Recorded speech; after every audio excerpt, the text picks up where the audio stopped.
Let's dig into everything that we heard from Williams. A number of headlines coming out of that. Fed President John Williams telling Yahoo Finance one more rate hike is, quote, reasonable starting point for Fed expectations. Here to discuss what this means for the path forward, we want to bring in Marvin Lowe, State Street Senior Global Macro Strategist. Marvin, it's great to see you here. So just first, your reaction to what we just heard from Fed President there, Williams, and what this really signals here in terms of Fed policy. Yeah, I mean, they're still certainly concerned about inflation, and we get CPI tomorrow, so we'll see if that concern is warranted. I think the thought is that it's going to take a while for inflation to ultimately slow down. So they need to keep the rhetoric going. But having said that, to really think that this banking crisis, if you will, won't affect credit conditions and won't really have an impact on growth and look past it as easily as they have, I think is unrealistic. I think that there is going to be an impact, and they're going to need to be flexible around it. But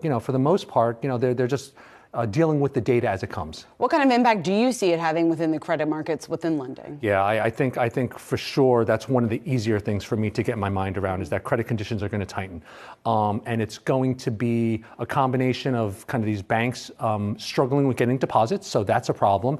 But also it's happening at the regional bank level, which I think has a potentially wider impact on Main Street. They just deal with the smaller businesses, which have been fairly robust in their hiring. And then, all of that is a house of cards, which we really have to see which pieces get removed.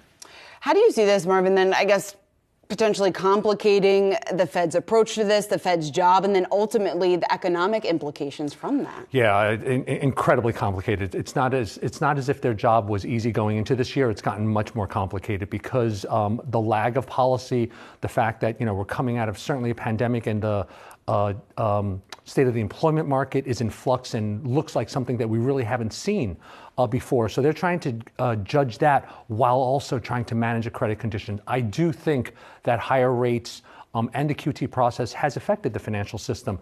And ultimately, there's a train of thought that they already might have created a policy mistake. I would be threading lightly if I was them, but certainly it's going to be hard with the data, which will still adjust on a slower kind of basis. Marvin, what does all this mean in terms of a risk of a recession? Sounds like it could be maybe a sure thing at this point. Unfortunately, I do think so. If anything, kind of the way we work in the world, we put probabilities on a recession, harder landing, and things like that. Post the banking situation, if we're parsing in tighter credit conditions that spread out to Main Street, you have to come up with higher recession odds. And I think that that's what we're thinking about and trying to consider what to position around that type of world. Marvin, what do you think about what the market is pricing? Because the market has been pretty aggressive in the fact that they think and they're convinced that the Fed is going to cut rates before the end of the year. Is that realistic? And is the market pricing maybe a little bit too optimistic? You know what? I think it is realistic. I think the market is probably a little bit aggressive, kind of given where data is. It certainly is, and I think President Williams talked about a recession being built into those numbers. So certainly the Fed has a bit of a soft landing in its projections. It has a bit of a soft landing in their dots. The market is being a bit more aggressive in its view that the odds of a recession have increased. And ultimately, I think that there's some truth to that. What's it going to take, do you think, just in terms of specific data points, specific levels, in order for the Fed to feel comfortable pausing and potentially pivoting and cutting rates? Yeah, so a pause is going to require that inflation data to start looking at least directionally the way it wants. I think that there was a discussion about the stubbornness of the housing part, the shelter part of inflation. If that starts moving in the right direction, and if wages are stable, then I think that they can pause and take a look. In terms of cutting, I think we need the jobs market to really, it's kind of the strange world that we operate in, but the jobs market has to cool off a lot, and then they'll feel comfortable cutting. Yeah, Marvin, what's your sense of the jobs market right now? Because yes, that headline number did show that growth is beginning to cool just a bit, but unemployment did tick lower by about 0.1%. It did. The jobs market was still hot. The survey week, which is kind of when they took those numbers, was before the banking crisis starts, so we'll have to see.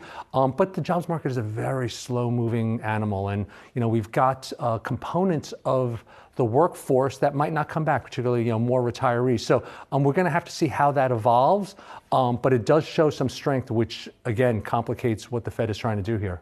And Marvin, in the midst of all this, investors have been making some or are being forced to make some tough decisions on where they should be allocated, how they should be allocated. I know you've been keeping a close eye on your investor data. What have you been seeing? Yeah, I mean, certainly cash is an asset class again. So, we collect investor behavior and we kind of look at where that's allocated. Cash is increasing. So we're seeing that.